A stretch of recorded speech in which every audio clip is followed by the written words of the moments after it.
Friends, இன்றைக்கி ஆர்த்திஸ் கிச்சனில் பார்க்க போகிறதுக்கு காலிஃப்ளவர் பொரியல். நம்ம காலிஃப்ளவர் வச்சு குருமா செய்வோம், சில்லி செய்வோம், பிரியாணி செய்வோம். நம்ம இப்போ பொரியல் பண்ண போகிறோங்க. அதுக்கு ஒரு 3 ஸ்பூன் ஆயில் ஊற்றிக்கலாங்க. ஆயில் நல்லா காயிட்டுங்க. அதில் கடுகு 1/4 டீஸ்பூன் போட்டுக்கலாங்க. இது அவ்வளோ சுவை கொடுக்குங்க. அப்படியே பாசிப்பருப்போ வெள்ளை உளுந்தோ போட்டுக்கோங்க. அப்படியே கடலைப்பருப்பு போட்டுக்கோங்க. கொஞ்சம் சீரகம் போட்டுக்கோங்க. சோம்பு டேஸ்ட்டு பிடிச்சவங்க சோம்பு போடுங்க, சீரக டேஸ்ட்டு பிடிச்சவங்க சீரகம் போடுங்க. இது நல்லா பொரியிட்டுங்க. இப்போ நம்ம போட்ட பொருளெல்லாம் நல்லா பொரிஞ்சிருச்சுங்க. இப்போ என்ன பண்ணலாம், ஒரு வரமிளகா போட்டுக்கலாங்க. 2 பச்சை மிளகா பொடியாக அறுத்து போட்டுக்கலாங்க. அப்படி பெரிய வெங்காயம் ஒன்று எடுத்து பொடியாக அறுத்து அதையும் அப்படியே போட்டுக்கலாங்க. அப்படி மல்லி கருவேப்பிலையும் போட்டுக்கலாங்க. இதை நல்லா பெரட்டி கொடுக்கலாங்க. நல்ல வெங்காயம்லாம் நல்லா வதங்கட்டுங்க. இது நல்லா வதங்கின உடனே தான் நம்ம காய் போடணுங்க. காலிஃப்ளவர் நான் பொடியாக அறுத்துட்டு சுடுதண்ணியில் போட்டு எடுத்து வச்சுருக்கேன். ஒரு அரை கேரட் போட்டிருக்கேங்க அதோட. இது நல்லா வதங்கட்டுங்க.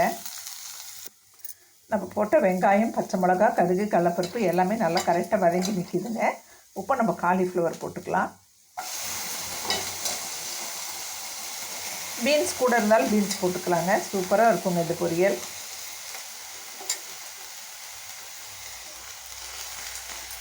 உப்பு போட்டுக்கலாங்க. அவங்கவுங்களுக்கு தேவையான அளவு உப்பு போட்டுக்கோங்க. இதில் மஞ்சத்தூள் போடுறது இல்லைங்க.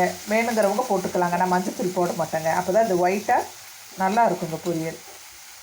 இதை நல்லா பெரட்டி கொடுக்கலாங்க. காய் கொஞ்சம் வதங்கட்டுங்க. வதங்கின உடனே நம்ம தேவையான அளவு தண்ணி ஊற்றலாங்க. இப்போ நல்லா வதங்கிடுச்சுங்க. ஒரு அரை டம்ளர் தண்ணி ஊற்றிடலாம். அப்படி மூடி போட்டு வைக்கலாங்க. நல்லா வேகட்டுங்க. வெந்ததும் பார்க்கலாம். இப்போ 4 வில்ல தேங்காய் எடுத்து மிக்சியில் போட்டுக்கோங்க. இது பல்ஸில் போட்டு நம்ம எடுத்து வச்சுக்கலாங்க. பொரியலுக்கு இது நம்ம இறக்க போகும்போது இதை போடலாங்க. சூப்பராக காலிஃப்ளவர் கேரட் பொரியல் ரெடி ஆகிடுச்சுங்க. நல்லா வெந்துருச்சுங்க. தண்ணியெல்லாம் இல்லை. உப்பை தாங்க நம்ம தேங்காய் பூ போடணும்.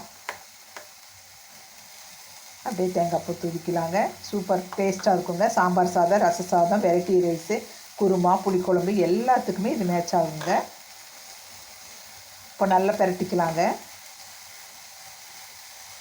நல்லா பொடியாக அரிஞ்சிருந்துங்க. சுடுதண்ணியில் போட்டோம்னா இந்த புழுவெல்லாம் இருந்தால் போயிருங்க காலிஃப்ளவரில். இது உடம்புக்கு ரொம்ப நல்லதுங்க. நம்ம ஒரே குருமா இதெல்லாம் வச்சு சாப்பிட்றதுக்கு இப்படி ஒரு நாள் மாற்றி பண்ணலாங்க. இப்போ நம்ம பிளேட்டிங் பண்ணி பார்க்கலாங்க. இப்போ நம்ம டேஸ்ட் பண்ணலாங்க.